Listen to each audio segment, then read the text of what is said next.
Hey guys, this is Future Tauri. I just wanted to step in and say that there may be a little bit of background noise in this episode. Our neighbors decided to have a little party, and so that might bleed into the recording a little bit. But it doesn't detract from this great conversation we're about to have. So we hope you enjoy the episode, and we hope to talk to you soon. Bye. We are rolling now, Oh, okay. counting us down. Already? 3, Uh-oh. 2. Cartoons.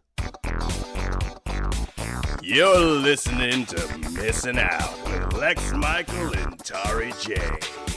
Let's start the show. Hey guys, welcome back to Missing Out. I'm Tauri J. I'm Lex Michael.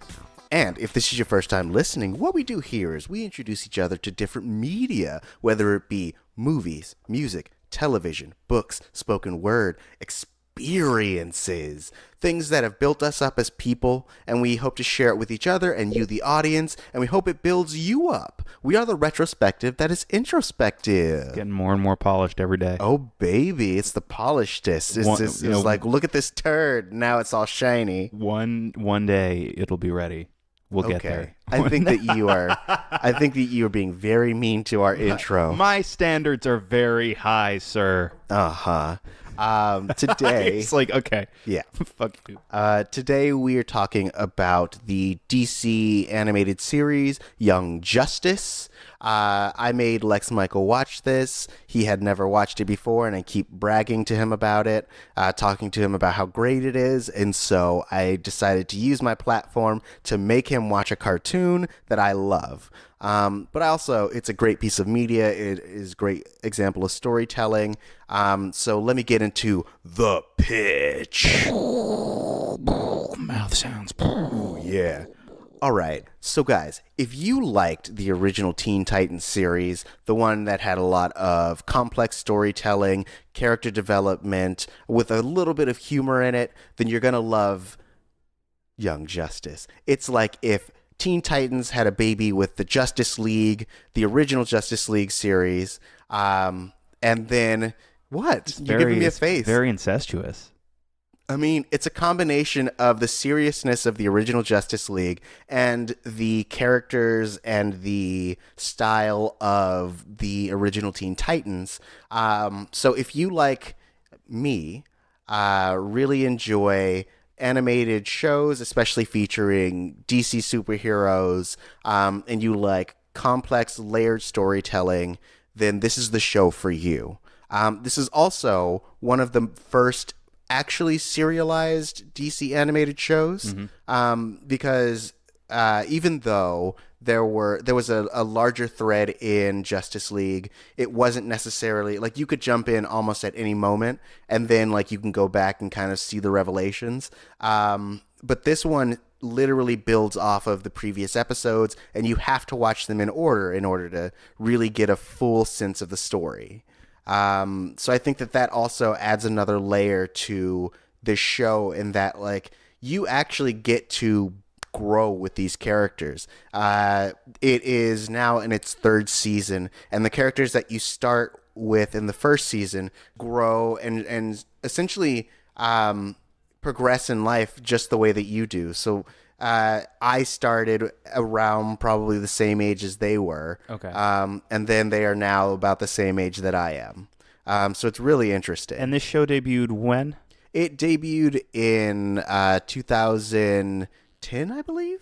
Okay. I looked this up, and it's eluding me at the moment. I want to say the first two episodes were 2010, and then the rest of the season was like 2011 to 2012. Yes. That sounds right. So I'd never seen this. Uh-huh. This is a super duper beloved show by the people who it is beloved by. Yes. And there was that long gap between season 2 and season 3, and people didn't know if there was ever going to be any more, and there was a huge demand for it. Yeah. So didn't they launch the DC streaming service with it, or was it Titans and then that came in later? They launched it with Titans, and then essentially 3 weeks ago they launched Young Justice, but it was one of their top like selling points for that platform. Got it. Okay, so very, very, very beloved show, and it was that fan demand that ultimately resurrected it. So you are not the only person that sings this show's praises in my life. One of my oldest friends, my buddy James, huge fan of this show, has been trying to get me to watch it for years. And for whatever reason, I had resisted. And there was no specific reason. It wasn't I rejected the premise or I thought something about it looked unappealing. It just never got bumped high enough on my list. And I really like a lot of the DC animated stuff, like the Batman the Animated Series, Superman Animated Series, everything up through Justice League. But I never saw the original Teen Titans, for example. Like I missed that completely. Interesting. Yeah. Somehow missed it completely. I was never weird. I was never much of a Teen Titans guy specifically, and not that I disliked it, not that I waded into those waters and found them unappealing either, but it just never grabbed me. Right. I never felt myself drawn in that direction, and I'm not sure why it is. While I was watching these first 7 episodes of Young Justice, which I ended up enjoying a good deal, I was trying to figure out why I had never been drawn to Teen Titans or stories specifically about the sidekicks or the younger characters. And I still don't feel like I can fully articulate it. Maybe in this conversation I will figure it out for myself. Yeah. But finally now being in a position where, okay, there's a reason for me to sit down and watch these, I'm glad I did, because I get it. Already, 7 episodes in, I get it. I get what it's doing for you and for my friend James and for all of the fans that love it as much as they do. And if I get it 7 episodes in, I can only imagine where it goes if it maintains the type of consistency that I'm seeing. Right. Yeah, and I think that, like, and I don't know if this is specific, I don't know if this is what you feel, but I think that a lot of people's barrier to entry, especially for like Teen Titans or Young Justice, is kind of the same reaction that even in these first 7 episodes that a lot of the villains are having, where it's like, it's not as exciting to watch these carbon copies of the characters that you already enjoy, and so like there has to be some kind of big selling point. Whereas like I think that for me the big selling point of having these shows about the like sidekicks and the younger people is that, you know, when you come to get to know Superman or Batman or Martian Manhunter, they're already fully fledged. They already kind of have their feet under them, but you get to see these younger people make mistakes, and you get to see them bouncing off of one another and learning how to work as a team, which is like what I feel like I go through. I relate more to the characters that have to get to a place as opposed to the ones that are already there that are supposed to be the example I'm trying to live to. And for all intents and purposes are godlike. Right. Even Batman in his way is fairly godlike. Oh, of course. Right. So yeah, and it could be that simple. And maybe I'm way overthinking it, as I am wont to do, but right. But that makes a lot of sense as far as it feeling like, if you don't interrogate it too much further, it feeling like, yes, these are maybe knockoff versions of the characters. Why aren't we adventuring with the heroes that we have already come to establish a relationship with? Right. But of course, there's a whole world of storytelling possibilities focusing on this younger generation that you wouldn't get with these established heroes unless you, as they continue to do, reset the clock, go back, do the origin story for the thousandth time. Right.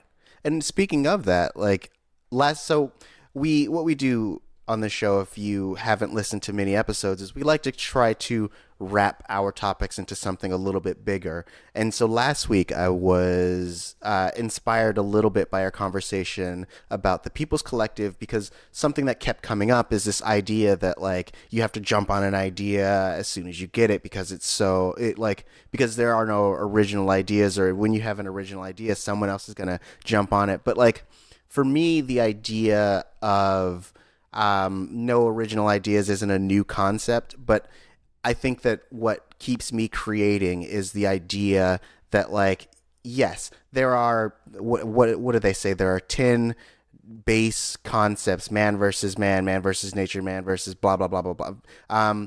And so we're all essentially spiraling or doing variations of those 10 base concepts. But like what really makes a thing unique and what really makes it yours is the perspective that you bring to it, because there are 7 billion people on this world and each of them have a different experience in the same world that we live in. And so that perspective is what essentially gives flavor to the stories that you're telling. Yes. And so like we'll explore a little bit more of that later, but for now we're talking about Young Justice, which is a marvel in and of itself. It's a DC, Tauri.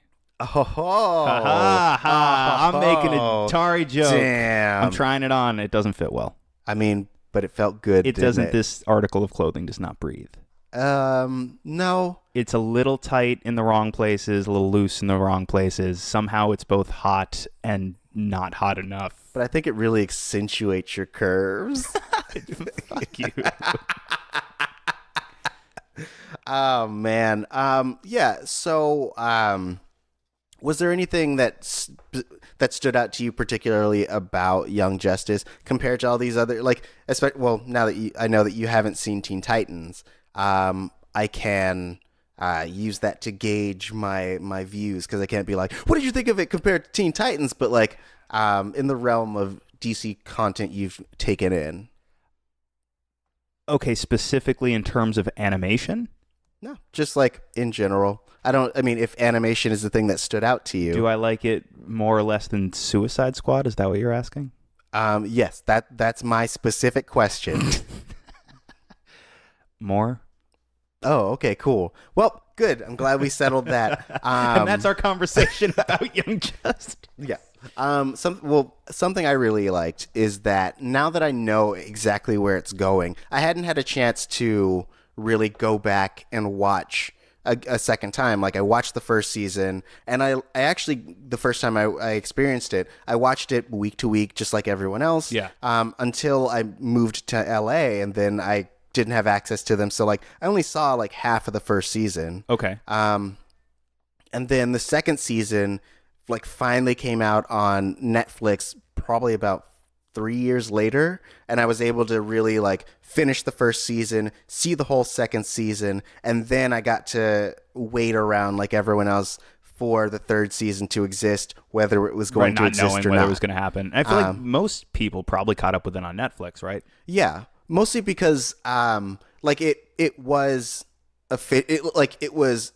subtly canceled in that like they made the show and they started airing it, and then they were like, this isn't gonna sell toys, so they essentially like buried it, and I think there were actually like unaired episodes that ended up never showing on Cartoon Network. Cartoon Network, because the bigwigs and executives didn't feel like it was appealing to the market that they wanted it to. It was very big with female teens, and they were like, no, we want to show this to boys, and so they were we're going to cancel it. Girls don't buy toys. No, of course as you not. know. Yes. Why? How dare we give something that they like and keep it on the air? How dare? How dare? But shame. Yeah. So fool me once. Shame on them. Yep. Fool me twice. Also shame on them. Totally. Fool me 3 times. Also shame on them. Yes, there is so much shame on them. And it's like you just leave that guy there because he's not stopping. Like you wait for him to stop, and you leave on about 24, and then you come back like the next week. Yeah, and he's still there. He's still counting. And it's still shame on them. Yeah. He's the office shame generator. Yeah. He's plugged in. He just makes everybody feel bad about themselves. And it works. It really does. You just walk by him and he's like mumbling shit like, is you really wearing that to work? Mm-hmm. Really? You gonna wear that? And he also like knows weird, intimate details about your life. Yeah. He's like, hey, you and Karen? Really? Yeah. Come on. I mean, seriously. You just got out of a marriage, bro. And you're like, damn, come on, son.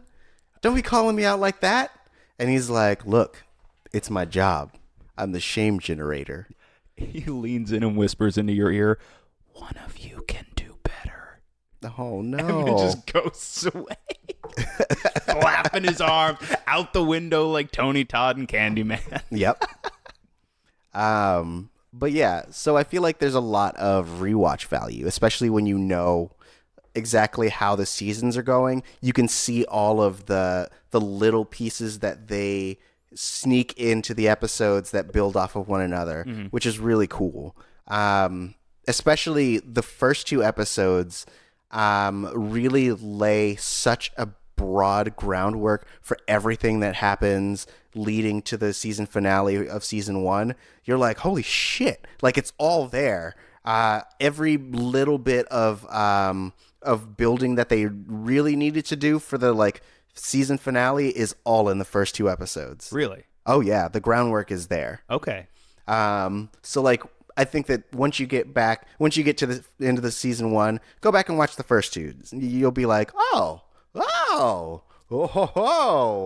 Yeah? yeah, Just like that? just like that's how I was. Wow, I was like, oh, and then I was like, whoa, and I was like, I didn't even realize that character was in this episode. All right. That's sounds pretty impressive. Yeah, it is. That's how good the storytelling is. So should we try and go through this thing a little bit? You want to go in a linear fashion? Semi-linearly? I mean, we could, if that's what you feel. I feel like How do you feel? I feel like that's what's going to help jog my memory the most, because there's a bunch of little things I keyed into. Okay. But if we're talking about the thing as a whole, I'm just going like it looks nice. There's a nice fluidity to it. Okay. I don't hate any of the characters, which is great, because on most animated shows, there's at least one character that I wish would go away and not come back. Okay. For a second, I thought it was going to be Magan, and then it wasn't, and that was a big relief. Yeah. Yeah.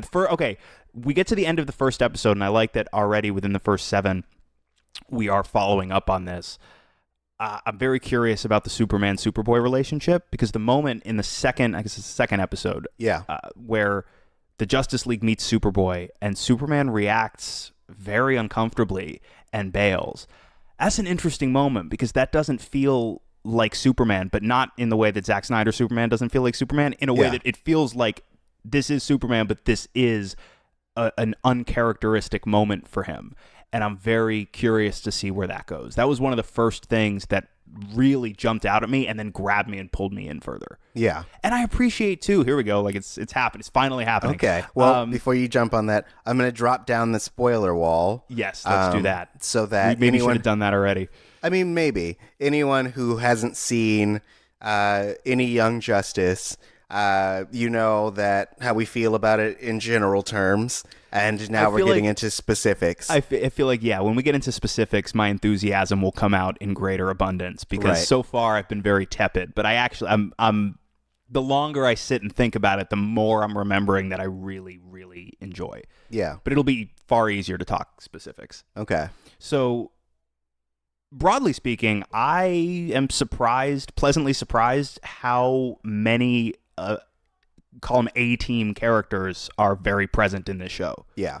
The members of the Justice League have popped up in every episode. It's not, not the A-list of the A-list villains, but we've already got like Dr. Ivo and Amazo, which was cool. Bane showed up for a second. Mm-hmm. First episode, everybody's fighting all the ice people. Right? You got like Mr. Freeze and Captain Cold, and it was like Killer Frost.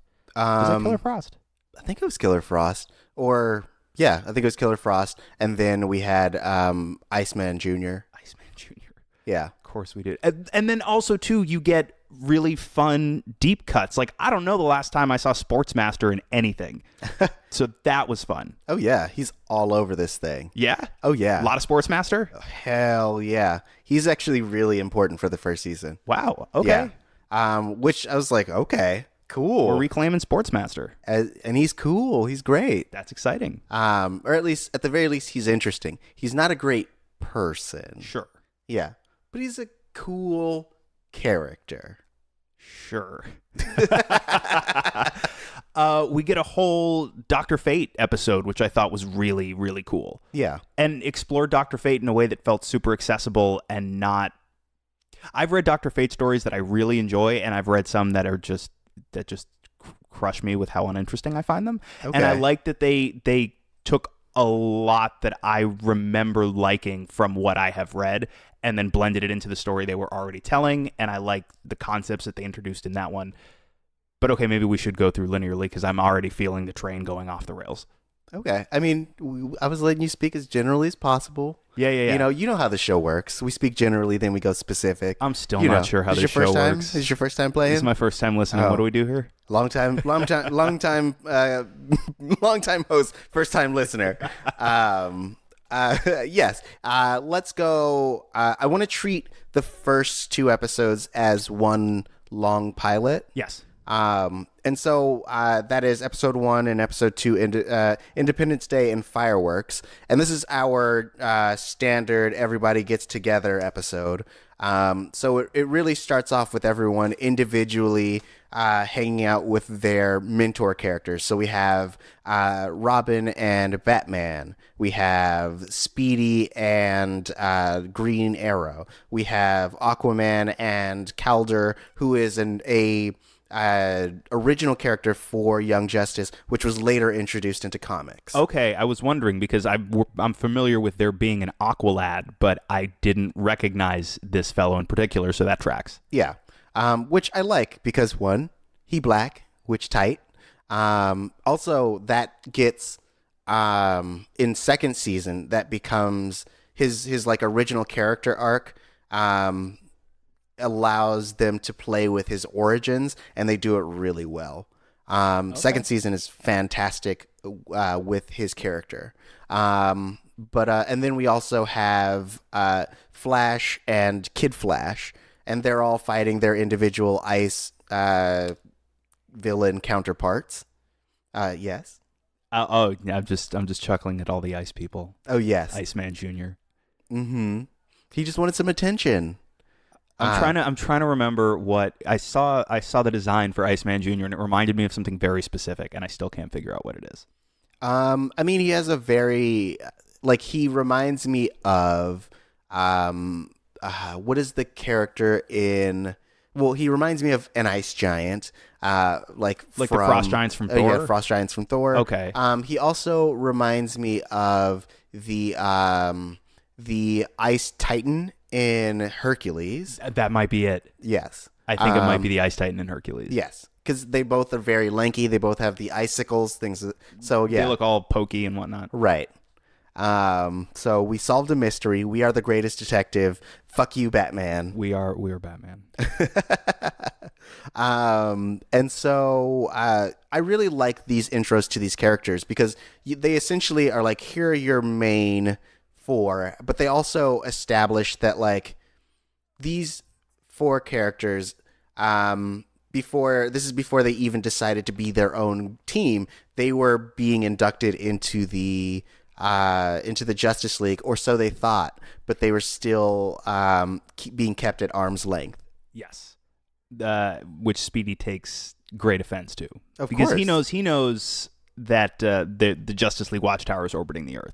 Yeah, he knows that all they're being shown is the Hall of Justice, which is just sort of a front for tourists. Yeah, and he's very, very prickly about it. Right. He feels a lot like Jason Todd to me so far. Oh, does he? Quite a bit. Okay, I wonder if he was somewhat, because I know that they specifically, when they were deciding who the main team was going to be, they wanted it to be separate from what the original Young Justice / Teen Titans were, which is that what informed the switch in Robin's? Because yes. Normally Teen Titans Robin is Tim Drake, right, and this is Dick Grayson. Yes. And so that's why they chose Dick Grayson, is they wanted to make sure that they were creating their own mythology, and they wanted to separate it. So I imagine that they were like, you know what? We need kind of that Jason Todd feel. So why don't we? Because I don't necessarily feel like that's how Speedy is. I feel like Speedy's a lot more light and he was addicted to heroin for a while. I mean, before that. And Roy Harper on Arrow had the Mirakuru madness for a minute. Yeah. Which made him surly. But that's not canon, It's Arrowverse canon. Yo, Olicity is endgame, dog. Okay. All right, get off my podcast. All right, guys, this is Missing Out with Tauri only. We don't do no Olicity shipping here. It's Barry and Felicity forever. Bearlicity. Bears. Felicity? Whatever. What's your ship name for? Anyway, there's a big contingent on the internet that'll come after you for trying to tear Felicity down. I'm sure will come at me. I'm not amongst them, but I don't think I'll save you. I don't think I could. That's true. I mean, it's fine, guys. Do what you need to do. Just know that they're not a great couple, and they should have broke up. They should have stayed broken up after they got divorced. But Tauri, they're both such attractive people. I'm attracted. I'm attractive. It doesn't mean I should be with it's the next attractive person I see. Are you sure? Yeah. What if you only know like 5 people that aren't trying to kill you?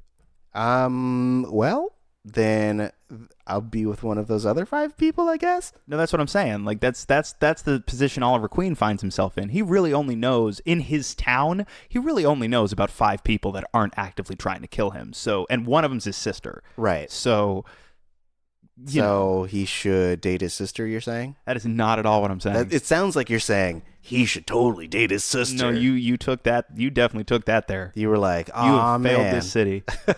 I'm just saying that Oliver Queen and Felicity are a bad couple. They don't complement each other. And we here at Missing Out are all about healthy romantic relationships. Yeah. We don't believe in the classic romance tropes that are usually signs of an unhealthy relationship and oftentimes the result of manipulation. We're not about that. We are about healthy relationships where 2 people support each other, complement one another, and are able to work through hard times without having world-ending hissy fits.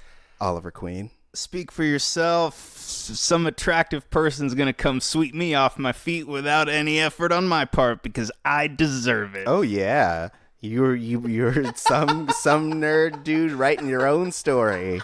Ooh yeah, you're a surrogate for your own bullshit. A Gary Sue, if you will. I'm Oliver Queen. Look, I don't want to throw too much shade at Stephen Amell because he could probably beat both of us up. Probably. I like this Green Arrow more, this Young Justice Green Arrow, because he feels far more like the Green Arrow. Stephen Amell, I think, does a great job given that where they started that show, he didn't get to be Green Arrow. They wanted him to be Batman. Right. So that's the character they created for the show. So he's still a version of that character. This Green Arrow feels like, okay, we're starting with the Green Arrow from the comics, and this dude isn't so mad about everything all the time. Right. I just feel like they gave him a chance to be, they gave him a chance to like let it all go, and then they just keep. It's like Magneto in all of the X-Men prequels, where they're like, you just can't be happy. You're not good when you're happy. It's like the opposite of the Snickers commercials, where they're like, you're not you when you're hungry, but it's like, you're not you when you're hungry. And so they have to keep making him mad at the world by like killing people he loves. So if he ate a Snickers, his family would be alive? Yeah. Snickers are magic. Odd messaging in this episode is sponsored by Snickers. Bring your family back with Snickers. No. But this isn't a Arrow podcast. We're talking about Young Justice. You walk by the office shame machine and it whispers, lay off the Snickers. And you like look at your body and it's like, I'm not even, oh my God. And you cover up and you just start crying.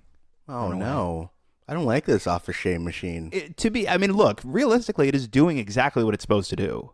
Yeah, but like, someone should update its shame parameters. We don't body shame anymore. That's not a thing. It's resistance training because the world is gonna be so hard for you in that office, trying to get work done, being shamed constantly for every conceivable thing.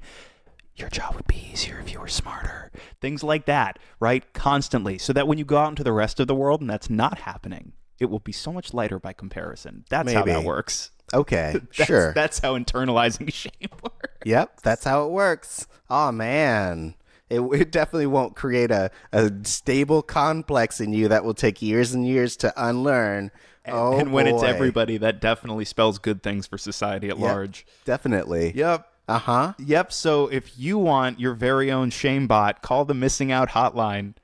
Yep. What's that number? 5. Jeez.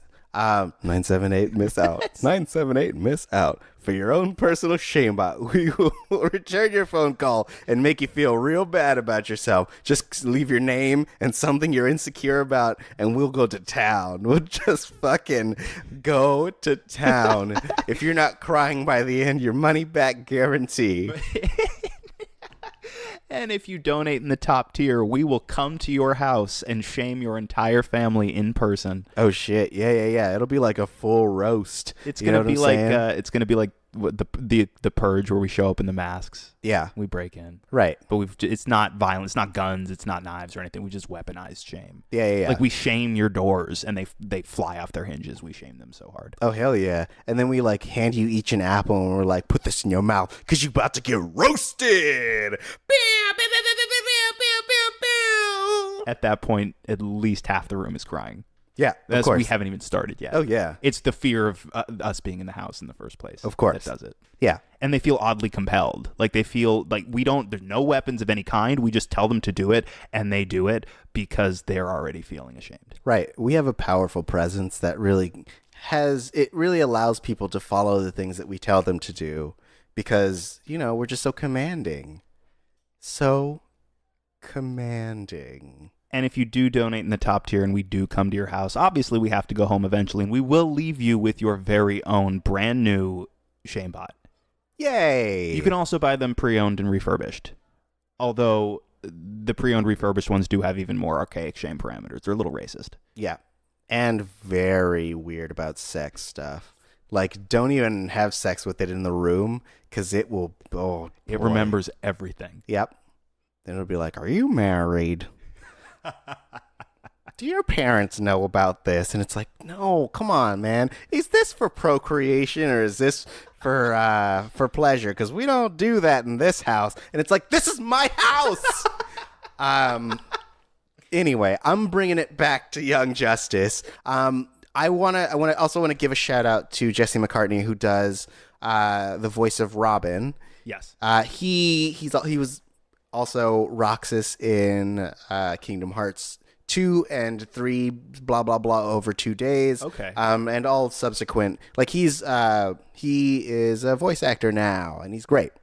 And he does a really good job. I like his Robin a lot.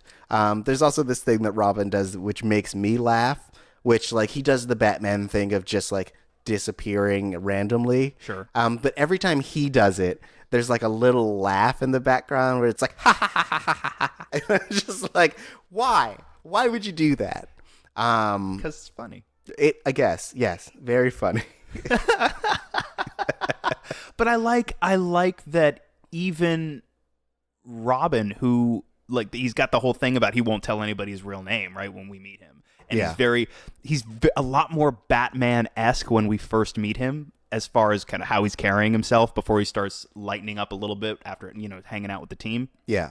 But I like that he's still a kid about a lot of it. Uh-huh. And he gets a genuine kick out of it, which that is part and parcel of the classic Batman-Robin relationship, where he is the light that complements Batman's dark. And that's very famously, there are stories where, say, like when Jason Todd gets murdered, Batman flies off the rails, and that's why Tim Drake steps in, because he figures out who Batman is and realizes, oh, you're not who you were without Robin. You need Robin in your life so that you don't go too far into the darkness. Right. So I like that without diving too far into that explicitly, that Robin is still light, is still having fun while employing all of the tricks that Batman taught him. Right.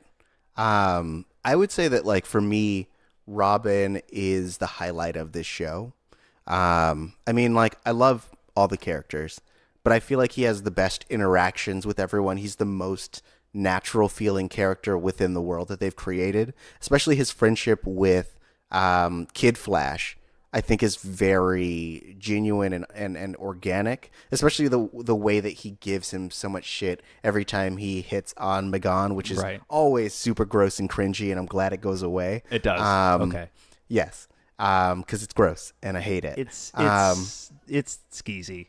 Yeah. Wally West needs to learn to respect his female teammates as people and not as pretty things.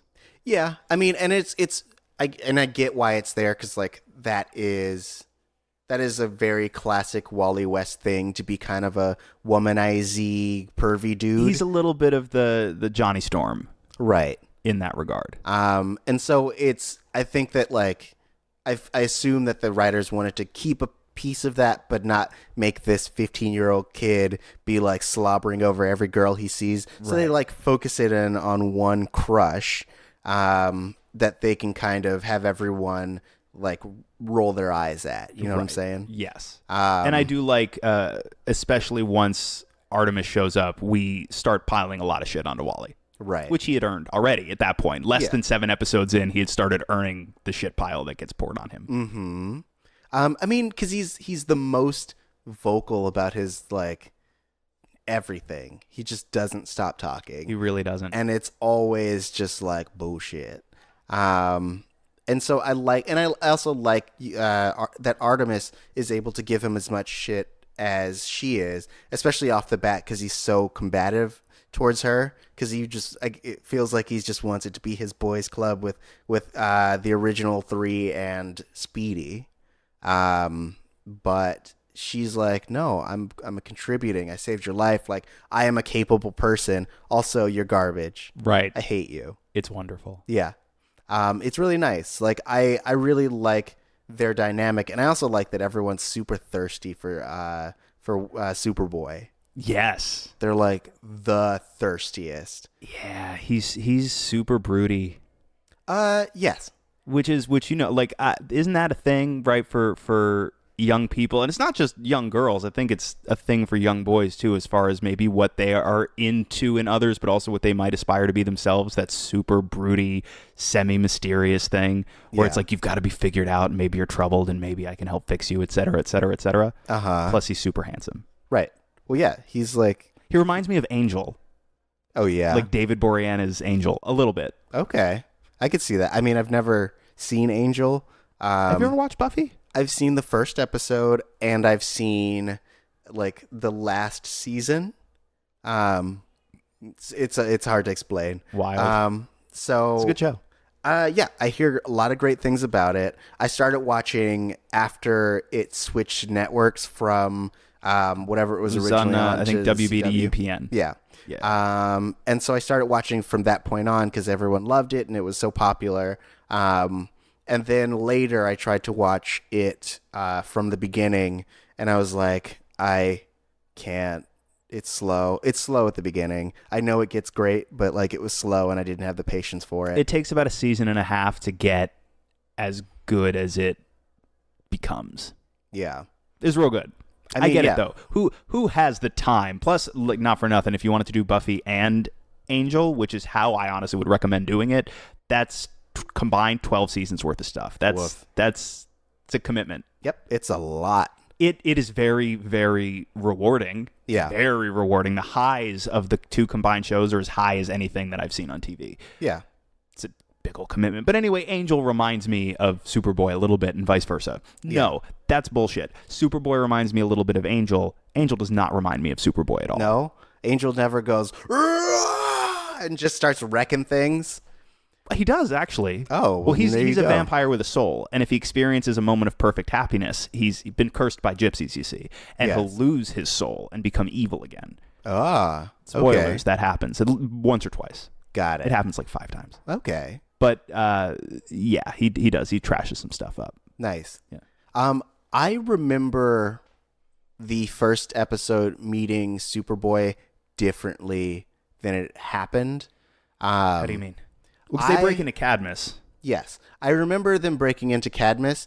I feel like I remember it just being Superboy wordlessly jumping around, smashing things until they subdue him. But that wasn't what it was. It wasn't. It was a lot more nuanced and interesting. So maybe there's a later episode where, actually, I think there's another episode where I think that is what happens. I mean, a couple of times I remember him yelling and slamming his fists into stuff. Right. He has an anger problem. He sure does. Like it's a thing that he wrestles with for a long time. To be fair, it seems like he's made in part from Superman's DNA. So in a way, Superman would be his progenitor, and his progenitor seems to reject him completely, which would hurt any kid's feelings. Yeah, I love that we spend a whole episode. I think that is episode 5. Episode 5, we spend initially like Superman and Superboy like rescue the people on the same bridge, and then Superman still gets real weird and is like, I gotta go. I'll see you later. Bye. And after like scolding him a bit, and then he just fucking leaves. Oh, right in front of him, he's like, "Yeah, what's the mission? No, I'm definitely available." It's like, come on, man, he's right there. Right. That's rude. Yeah. I like the idea of Superman being weirded out by like his clone son. It really, because it gives another side to Super. I know that classic Superman would just be like, well, it's a new life and we got to take care of this new life and I'll show him what it takes. But I also like the idea of him being like, oh no, I never wanted kids, and now we have this, and he's a teenager. He's past the point where he's cute. Oh no. Is that what it is? Yeah, that's what it is. But it doesn't feel, like I said, it feels like an out of character moment, but that feels without having that resolved yet. Yeah. It feels contextualized. I buy it. It feels out of character for Superman in the story. You know what I mean? Not out of character on a meta level. Yeah. So I also kind of just going back, because we talked a little bit about episode 1 and 2 where they break into Cadmus and get fully formed by like essentially once they complete that mission, they are like, we're gonna do it whether you want us to be our own people or not. And then the League is like, all right, fine, we'll facilitate this just so you're not ruining things for us. Right. And so like I like that, and I also like that like once we get to I believe it's episode 4, maybe 5 or 6, where like Speedy comes in, or no, it's the exact next episode. They talk to Speedy while they're on their mission. And they're helping him like defeat I think it was Brick, and they're like, it's great, we have our own place, we can do all these things. And he's like, no dude, it's still control, you're still under the thumb of the League, and you're still being held at arm's length. Like it's no different, they've just made it feel like you're free, right know? Yes. And I like that alternate view on it, because like it's kind of true in that they spend a lot of time just dicking around. Yes. And it takes, I want to say like it takes 5 episodes until they actually start getting trained, and it takes till episode 4 when they have their first mission for them to actually like go on their first mission and like appoint a leader. Yeah, I liked this episode too. I liked how you're seeing the team start to cohere without the Justice League needing to go, okay, here's how you do this, and here's how you talk to each other, and play nice, everybody, et cetera, et cetera. Yeah. I like that they can all bicker and their personalities can clash, but they really do already on their own start to come together as a team. Mm-hmm. And I like this first mission a whole bunch, because Bane shows up, and I think this is where Sportsmaster comes in. Yeah. And you get, it's a storyline about like the struggle for control of Venom, essentially, but then you get a little bit later, this idea of combining the Blockbuster formula with Venom. And where can I buy that? You want to become a monster forever? Heck yeah. That looks rad. That dude can pick up cars and shit. Yeah, but his arm also like... I would do MMA. Oh, okay. Hell yeah. Cool. I think you just go to the dark web, Just get on that dark web and be like, guys, I need some Venom with a little bit of Blockbuster. And they'll be like, Blockbuster went out of business years ago. And you'll be like, not that kind of Blockbuster. And they're like, oh, do you need Viper Venom? And they're like, no. They literally send me a vial of VHS, roll VHS tape unrolled and snake venom. And I drink it and die instantly. Oh, yeah. Cool. That'll work. You'll look just like that monster. Yep.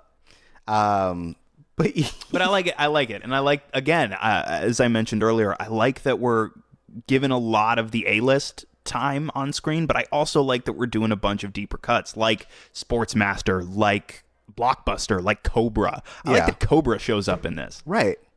The Serpent Society or whatever, right? Isn't that what they are? I think Serpent Society is... Are they different? I think Serpent Society is a Marvel thing, actually. No. I think it is, but they're basically the same. Right. Just like they explicitly refer to Dr. Fate as the Sorcerer Supreme. Right.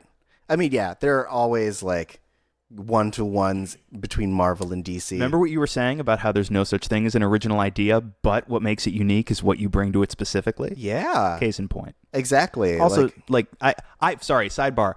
On that note, I first started thinking about that concept through the prism of Shakespeare. Oh, because really? there are hundreds of years now, countless productions, countless adaptations on every, on TV, on the stage, on film. And it's always, you can abridge it, you can do a shorter version. Yeah. But it's the same text every time. Mm-hmm. And what makes any given production noteworthy is what isn't on the page. It is what the production, what the cast, what the direction brings to it. Yeah. And even just staying on the idea of like Shakespeare, I don't know how you feel about 10 Things I Hate About You. I barely remember it enough to have an opinion. Oh, it's fine. I like it a lot. And if you didn't know, it's a retelling of Shakespeare's Taming of the Shrew, which I like to use that context for like how you can take an idea that exists and essentially introduce the modern storytelling techniques, modern setting, modern perspectives, and implement it to become something else that like other people can connect to. Like some people don't feel like reading iambic pentameter. Some people don't feel like being like, whoa, what's a shrew? Some people just like to watch the proto-Joker doing his thing with the season 4 villain of Dexter. No, season 6 villain of Dexter. What? What was Heath the last Ledger part? and Got it. I forget her name. Julia Stiles? Yes. She Heath wasn't Ledger and she was Julia in Stiles. season 5 of Dexter. She Yes. wasn't the villain, though. I mean, whatever. I just actually'd you about Dexter. How do dare you feel? you? How do you feel? On your own show, no less. I mean, well, technically it's our show, so it's fine. It's yours and mine, but yours. Right. Okay. I come in here, I disrespect you on your home turf. Right. I like that you're specifically being like, it's yours, so you can feel more disrespected. Yes. Shamebot. I have been hanging out with the Shamebot too much. Oh, man. You're a monster. Okay, sidebar of sidebar. How do you feel about Shakespeare? Are you into it? Not really a thing? I never really explored Shakespeare outside the realm of what I was required to take in school. Yeah. I like Shakespeare, and I've been outside the Rose Theater, and like I have a manga version of Macbeth. What? I'll let you borrow it if you ever want to check it out. I do. But like I've never gone out of my way to take in Shakespeare outside of what I needed to for like some purpose. Oh, bitch, I'm going to make you watch Kenneth Branagh's 4-hour Hamlet. Oh, yeah? If you've got 4 hours, it's pretty good. Oh, cool. No, I mean, I'll give you an abridged one. I'll give you like an abridged modern. I'll give you, you know what? In between his two Avengers movies, Joss Whedon brought a bunch of friends over to his house and shot a version of Much Ado About Nothing. Oh, yes. That's pretty short. Right. I'll make you watch that. Cool. I really dig Shakespeare a whole bunch. I mean, yeah, I definitely respect the dude, and I like a lot of the things I enjoy are very specifically influenced by his creations. Right. Like if you've ever watched Gargoyles, Shakespeare is fucking all over it. Really? Yeah, dude. I think we established on a much earlier episode of this show that I mostly missed Gargoyles. Like it was definitely on my television screen often, but I don't think I internalized any of it. Right. I just remember the big purple dude and a smaller brown guy that's gangly and looks like a stick. Small brown guy. It's also possible that's not a gargoyle. Okay. And my memory is that flimsy in regards to this show. Right. I mean, maybe you're talking about his friend. Okay. But like the character Puck is a reoccurring character From in Gargoyles. Midsummer. Yes. Okay. Like he's a reoccurring character. And there are specific times where like things that are I'm trying to remember, because there's during the Avalon arc, there are times when they specifically go into the realms that were talked about in Shakespeare's Shakespeare stories. Like it's real deeply entrenched in there. Okay. I mean, it's also like Arthurian lore and like Nordic lore as well. Like it's all just a mishmash of things, but like Shakespeare's all over it. Okay. Yeah. I'm gonna make you do some Shakespeare. Okay. We're gonna go. It's public domain. We could just go hang out downtown Los Angeles and start doing it on a street corner, and nobody could sue us. Oh, you're gonna make me do Shakespeare? Oh yeah. Okay. Yeah. That's weird. Yeah. No, it's been a while, but I feel like I could do some. I've done Shakespeare before. Oh, have you? I have. I used to do, like, when I was living on the East Coast, I would do a bunch of theater. So I did King Lear, and I did Midsummer Night's Dream. Ooh, nice. Yeah. I I didn't really need to share that, I guess, but I want to make you do it. I mean, it's important. Is People it? need to know your connection with Shakespeare. Do they? Yeah. Oh, also, Macbeth is a reoccurring character in Gargoyles. What? Yeah. You didn't know? And No. the Three Witches, also a reoccurring character in Gargoyles. Really? Yeah. Huh. I'm also going to make you watch Throne of Blood, which is Akira Kurosawa's adaptation of Macbeth. Oh, really? It's really good. Ooh, I want to watch that. I want to be Toshiro Mifune when I grow up. I know that's probably problematic to say, but he rules. Ruled. Is he dead? Yeah.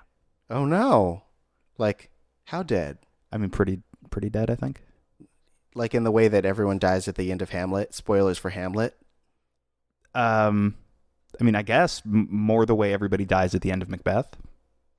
Because that's the one he's doing. Yeah. Yeah. That's the one. Yeah, he died in 97, so he's pretty dead. Oh, okay. Well, cool. Then you can be the new him. You've got my blessing here on my show. You got it. It's me giving you the blessing. So anyway, Shakespeare's great. Speaking of other stuff that's great, you know who I really like on this show so far? Who? Red Tornado. Do you know why I like Red Tornado? Why do you like Red Tornado? Because they keep going to Red Tornado like, Red Tornado, do you have a mission for us? And he's like, no. He's like, that's not my job. I'm only here to babysit you. And I like that they keep going back to him, even after he makes explicitly clear that that is not what he's there to do. Right. He can't do that, even if he were so inclined. They keep at it. Yeah. And I like his placement there in that, like, and Robin says it the worst way in that, like, he's a heartless robot, but like he's letting they have him there just to like do any logistics that they need for like their stay, but like for the most part they're allowed to just have free reign and figure things out for themselves.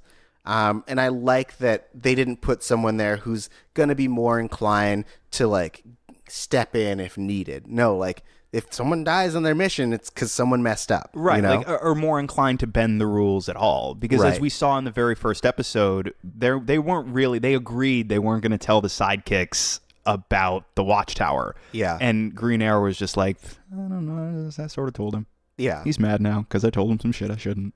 He's super surly. He quit. It's my fault, really. I I mean- failed this city this time. Oh, no. But it's everyone's fault. Like, why would you even be like, today's the day, guys. You get to go into where the stupid public can go. It's psychologically weird. It's confusing and potentially damaging. Like, these are all damaged people to begin with. Like Dick Grayson's parents died in front of him. Yeah. He doesn't need this. He doesn't need to be gaslit by his guardian. I mean, I'm sure it was Batman's idea. Everyone was like, let's just make them League members. And he was like, Nah, let's fuck with them. We're gonna let them in the main area. They can read our fucking books. Superman's like, Jesus, Bruce. Speaking Don't of question my methods. Speaking of Guardian, it was nice to see him pop up. yeah. He doesn't get prior to Supergirl on the CW, I feel like Guardian did not really get too many moments to shine in well, frankly, any medium. Yeah. I forgot that he was in the show prior to season 3. Oh, okay, so he comes back. He does. And so when I saw him in season 3, I was like, oh, that's interesting. I guess also because I don't think I knew who who Guardian was before Jimmy was the Guardian. And so I think that like when he showed up in Young Justice, I was just like, "Meh, whatever, just a guy who does security. Meow, Right. meow, meow." And then seeing him later, I was like, oh, that's interesting. And then when you get to that part, you're like, my brain is exploding. You mean when he comes back? Yes. Well, I guess watching it and then going back in retrospect, my brain is exploding. Got it. Because it's a lot. There's a lot. A lot happens. Okay. There's a lot. It sounds like a lot happened. It's a lot. It's a lot that happened already. Yeah. I want to tell you everything that's going to happen.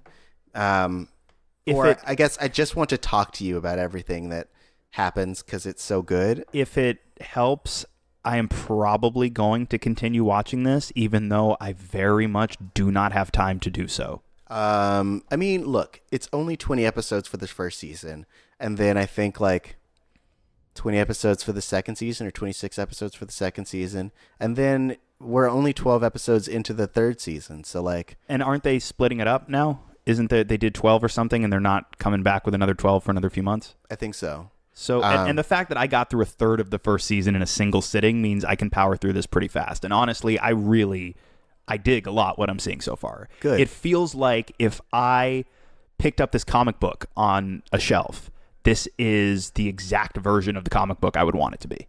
Yeah. Because it's amazing. Well, because it gives me everything that I want that I was a little concerned I wouldn't get in this show. Oh, really? Yes. Interesting. It was all of it because it feels like I was worried that we'd be telling stories specifically about the sidekicks and they would feel pocketed off from the rest of the DC universe. Right. But what they're doing here is, no, this is, you get everything. Mm-hmm. And this is them trying to find their place within it. Right. And that's why I like this show a little bit more than I like Teen Titans, which is just that, where like feels a little bit It's separated. very separated. Like it's just the Titans. You never get any other heroes, with the exception of in the second season of Teen Titans where you get the Doom Patrol. Oh, okay. But like that's way deep into it. And they don't even mention like Slade Wilson is the main villain of Teen Titans. Right. And they never mention him by his like actual name. They only call him Slade, not like Deathstroke. Kill poop. Yes. Kill touch. Kill touch. Mr. Violence Doer. The shame bot. So that's also why I really like not Teen Titans. I like Young Justice. It is appealing to both kids and adults. Like it never talks down to its audience. Yes, it feels like so far we're operating on a pretty high level as far as storytelling. Yeah. And especially like once you get to season 3, because it is on this online platform and it's not on broadcast, like they say fuck. Oh yeah, every time, every day. Graphic nudity. Yeah. Smoking cigarettes. Like Dick Grayson's like, this is why they call me Dick, and he just whips it out and he's like fuck yeah, and does it like a dick helicopter. He's like, I call it Tim Drake. And everyone in the room is really uncomfortable. Of course, as except it should be. like Magan and Artemis are like, I don't get it. But everybody else is horrified at the bizarre, potentially Freudian implications. Right, of course. No, it's because they can tell more adult stories, and now like your main characters are adults. Like your previous, like your season 1 characters are now the mentors of the newer teams. Okay, does he transition to Nightwing at some point? Yes. Awesome. And so like now they can kind of dive in, and they also are able to tell darker stories. Like even like I know that first season of Teen Titans is fairly dark, and they call it out in the first episode when you meet the light, where they're like, the Justice League are using kids now, and someone's like, ooh, that's pretty dark. And it's true, because they're now kind of child soldiers. But like they're now you actually get to see like kids get murdered, and you're like, fuck. Wow. In like graphic detail. Whoa. Like someone gets their face melted off in the first episode of season 3. Is and it you someone like I see know? their maybe. Do you know them I at don't that know. point, or is it just some rando? I don't know. I can't tell you anything. Kite Man? I literally can't tell you anything. Is it what is it? Quilt, Captain Quilt, the quilt guy. It's Condiment King. Okay, I find you pried it out of me.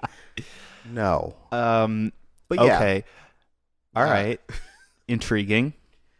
Yeah. I really, because the thing that like really, I think speaks to me, or one of the other things that really speaks to me, is that like something that anime does is your characters also grow with you. Like when you started with Goku in Dragon Ball, he was a kid just like me. I was probably about the same age he was at that time.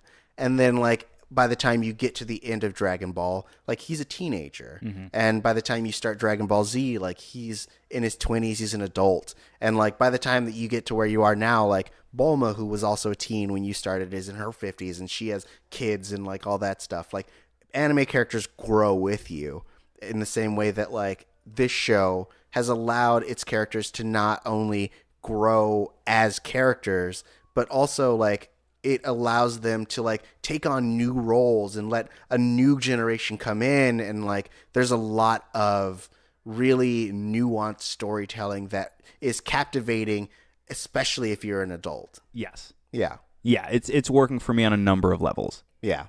Both being engaged fully in the narrative, and then also on a meta level. There are a whole bunch of little things that I caught. For example, I think it's interesting that so Artemis is a plant, right? She's been sent by the League, is what it sounds like. Right? So, well, I mean, we kind of hit that, right? But I like that the League, they call them the League of Shadows, which I don't think was a thing pre-Batman Begins. The story of which necessitated a name change because in the story they were telling, highly unlikely Bruce Wayne would join a group called the League of Assassins. Right. But I find it interesting that that's what they went with for this show. The other thing on a meta level that really jumped out at me, it might be from the same... It's episode 4. The end of episode 4 where they're talking to the Light. Who I guess is this mysterious council of bad guys pulling the strings. Right. Or presented as such. Who knows? Could be a Wizard of Oz thing. Like, could be like one person. Could be Mr. Mixes-Pitlick. We don't know. Right. But they're talking about how they realize this team that's an offshoot of the Justice League is actually potentially a threat that has to be dealt with. And the line is... once is happenstance, twice is coincidence, and the third time is enemy action, which is a good line. It's a line that they lifted from the novel Goldfinger by Ian Fleming. Oh, really? Yes. And I was like, oh my God, I know that line. And I went back and I looked just to see if it was, if I could find a reference for it pre-1957 when Fleming wrote that novel. Couldn't. So that's funny. Yeah, that's really interesting. I did not know that at all. Yeah, it's one of the less problematic lines in that book. I don't know if you ever read a James Bond novel, folks, but there's good lines like that in them. Oh, cool. They're also racist. Yeah, probably. Yep. No, not probably. They're pretty racist. Yeah. Great. Cool. But they have lines like that. Yeah. So no, that was very fun. Yeah. Because you see James Bond referenced in popular media ad nauseum, and you have over the past several decades, as long as we've been alive, certainly. Yeah. Very rarely do I hear the books referenced directly, let alone quoted. Right. So that was fun. Yeah, that was a show acknowledging that they're like, we're also racists. Hey guys, we're racists. Notice how everyone's white on this fucking league except for Calder? Yeah, eat a dick. They did put Calder in charge. That's true. Until they kill him. They're like, look at him. We're putting him in charge so we can kill him and piss on his family.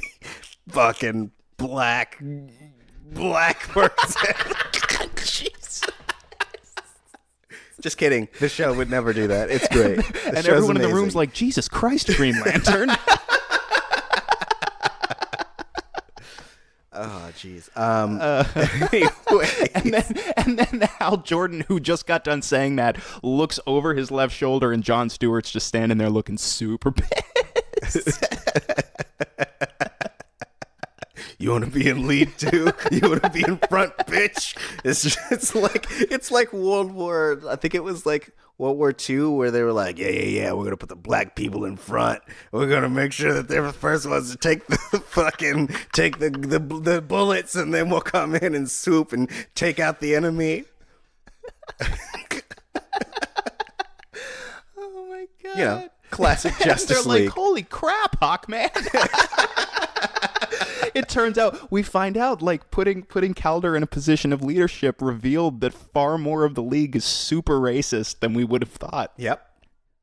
That's why you never see Martian Manhunter in his human black form, because he's like, I knew that they were all racists, and so I had to shield who I truly am from them, which is an old black man. Oh man, I hate that we're doing this. I hate every bit of this bit. I would argue you are perpetuating it more aggressively than I am. Oh man. So we have to wrap up. Is there any last thoughts you have before we go? I dig it a bunch. Like, I am very pleasantly surprised. I feel like maybe a year or two ago, I tried to watch the first couple episodes, and I clearly was not in the right frame of mind to key into it. Yeah. So now, having an actual purpose to sit down and focus on it while I'm watching, I'm into it. I'm Cool. into it. I have not really kept up with some of the more recent DC animated stuff. Yeah. It just lost me at a certain point, and it feels a little bit stiff to me, most of it. This is the DC animated show that I wish they were doing more things like.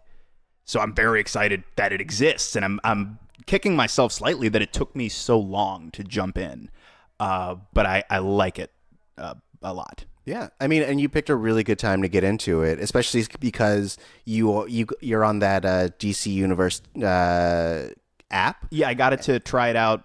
One, because I figured maybe I'd watch Young Justice eventually, but also because they're doing a Swamp Thing show. Right. And so now that you have it, all the episodes are available there. The new episodes have been launching. So, like, if you guys have a chance, like, I would say, if you haven't watched Young Justice, check it out. I mean, DC Universe is only like $8 a month. $8 a month.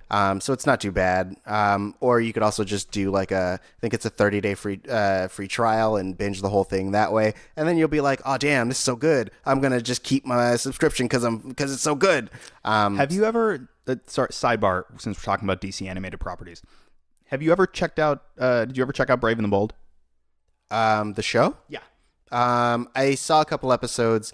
Yeah, it wasn't my cup of tea at the time, which I was like very much into, like dark, broody Batman. I know a lot of people were turned off by the tone of it at first, or very much judging the book by its cover as such. Right. But I hear really great things about it, and I also I have caught like clips, and it plays around, or it's able to splash around in with a bunch of other DC heroes that you wouldn't really expect, which I think I really like. Yes. So I'm sure I would be able to get into it. I am a big fan of Brave and the Bold. Cool. That was the last DC animated thing that I really keyed into. And I was like, oh my God, I really like this. And much like Young Justice, very pleasantly surprised by it. Because at first I was not put off by the lighter tone, because like I'm a big fan of Batman 66 with Adam West. Yeah. So that didn't deter me. But not knowing, it's kind of not really being able to click with what it felt like they were going for. Yeah.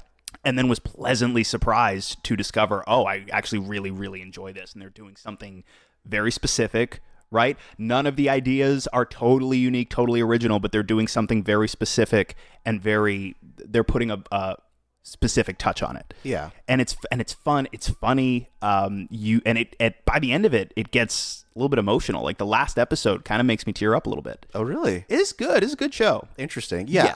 I feel like I'm at a place in my life that I could give it another try. I was very much into like serialized content then. Right, which it is not. No, it is not. And I also, nothing against like Diedrich, who does the voice of Batman. He was Oswald in the Drew Carey Show. I wasn't used to hearing him as Batman, and so like my first reaction was not my Batman. Right. This isn't Kevin Conroy at all. Right. Right. Which I do get, but I grew to like his Batman a great deal. Yeah. From like within the context of the show, I think he does a really great job. Yeah. Like I think he does a great job on everything he does, but right. within the context, you know he what I'm is saying. he is the right Batman for that show. Right. All right. So, guys, if you have a chance to check out Young Justice, let us know what you think. Or if you're on the fence, hit us up on Missing Outcast and we'll pitch it to you some more. That's Missing Outcast on Twitter, MissingOutcast. You can also leave us a voicemail on the Missing Out hotline, which is 978-MISS-OUT. The number again is 978-MISS-OUT. But if you don't feel like talking to us as a collective, you can also talk to us individually on our personal social media. Lex, what's yours? I am on Twitter and Instagram at the Lex Michael. And I am on Instagram and Twitter at Tauri J, TauriJay. So hit us up. Let us know what you think about Young Justice. If you love it, if you hate it, if you're like, fuck you nerds and your stupid nerd stuff. To which I would respond, rude. But that is all we have for this week. This has been the retrospective that is introspective. And now you have A new perspective. Hell yeah! Got a new perspective. Oh yeah! Have a wider range of understanding of the world around you than you did before. Hell yeah! Bye. Did you know a turkey puppet once ran for the presidency of Ireland?